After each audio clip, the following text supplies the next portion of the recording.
বন্ধুরা, ভারত বনাম জিম্বাবুয়ের মধ্যে প্রথম টি-20 ম্যাচে হারারে স্পোর্টস ক্লাব স্টেডিয়ামে ভারত প্রথম ম্যাচটি একেবারে লজ্জাজনকভাবে হেরে গেছে। টি-20 ওয়ার্ল্ড কাপ 2024-এর চ্যাম্পিয়ন হওয়ার পর ভারতের নতুন দল যায় জিম্বাবুয়ে সফরে, যেখানে বন্ধুরা এই প্রথম টি-20 ম্যাচের জন্য সুযোগ দেওয়া হয় তিনজন নতুন প্লেয়ারকে। ক্যাপ্টেন শুভমান গিলের নেতৃত্বে তিনজন ডেবিউটানকে নিয়ে ভারত প্লেইং 11 মাঠে নামায়, যেখানে বন্ধুরা ভারতীয় দল টসে জিতে প্রথমে ফিল্ডিং করার সিদ্ধান্ত নেয়, যার পর বন্ধুরা জিম্বাবুয়ের প্লেয়াররা ব্যাট করতে এলে ফার্স্ট ইনিংসে জিম্বাবুয়ের ওপেনারদের মধ্যে মাধেবীরে করেন 22 বলে 21 রান। এছাড়া ব্রায়ান বেনেট করেন 15 বলে 22 রান। জিম্বাবুয়ের ক্যাপ্টেন সিকান্দার রাজা করেন 19 বলে 17 রান। মিডল অর্ডারে ডিয়ান মেয়ার্স করেন 22 বলে 23 রান এবং বন্ধুরা শেষে নেমে ক্লাইভ ম্যাডনাডে 25 বলে একটি 29 রানের ভালো ইনিংস খেলেন। ভারতীয় বোলারদের মধ্যে মুকেশ কুমার জিম্বাবুয়ের ওপেনার ইনোসেন্ট কাইয়াকে প্রথমেই আউট করে দেন 0 রানে, যার ফলে বন্ধুরা তিনি 3 ওভারে 17 রান দিয়ে একটি উইকেট সংগ্রহ করেছেন। খালিল আহমেদ এই ম্যাচে 3 ওভার বল করে 9.3 সবথেকে বেশি ইকোনমির সঙ্গে তিনি 28 রান দিয়েছেন। এছাড়া বন্ধুরা আবেশ খান 4 ওভার বল করে 29 রানের সঙ্গে তিনি একটি উইকেট পেয়েছেন।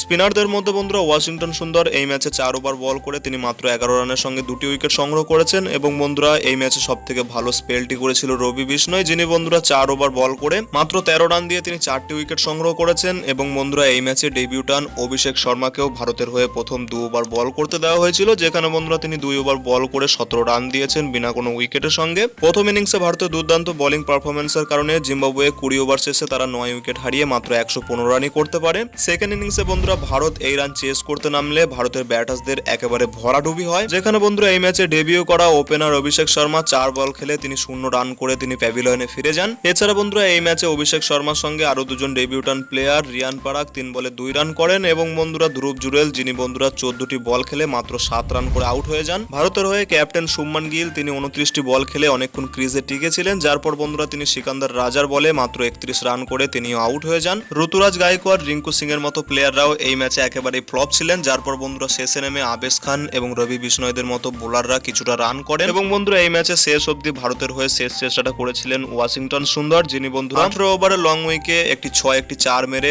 ভারতের আশা অনেকটাই বাঁচিয়ে রেখেছিলেন, যার পর বন্ধুরা শেষ 2 ওভারে 18 রানের দরকার ছিল। 19 ওভারের মাথায় এসে জিম্বাবুয়ের বোলার মুজারবানি মাত্র 2 রান দেন, যার পর বন্ধুরা শেষ ওভারে ম্যাচটি ভারত জিততে পারেনি, যার ফলে বন্ধুরা ভারতের এই নতুন টি-20 সাইডকে জিম্বাবুয়ের কাছে লজ্জাজনক হারের মুখোমুখি হতে হয়। তো বন্ধুরা, তোমাদের কি মনে হয় রোহিত বিরাটের অবসরের পর সামনের দিনে ভারতীয় টি-20 ফরম্যাটে এই সমস্ত নতুন প্লেয়াররা কতটা ভারতের হয়ে অবদান রাখতে পারবে এবং বন্ধুরা এই নতুন প্লেয়ারদের মধ্যে কারা রোহিত বিরাটের শূন্যতা পূরণ করবে আগামী দিনে? তোমাদের মতামত ভিডিওর নিচে কমেন্ট সেকশনে অবশ্যই জানাও। আর বন্ধুরা, ভিডিওটি ভালো লাগলে ভিডিওটিকে অবশ্যই একটি লাইক করে পারলে বন্ধুদের মধ্যেও শেয়ার করে দিও। এমন অনেক ক্রিকেট সম্বন্ধীয় সমস্ত ধরনের খবরাখবর বাংলায় সবার আগে এই চ্যানেলে পাওয়ার জন্য অবশ্যই চ্যানেলটিকে এখনই সাবস্ক্রাইব করে পাশের বেল আইকনটিকেও ক্লিক করে রাখো। দেখা হচ্ছে অন্য কোনো ভিডিওতে। Till then, bye by.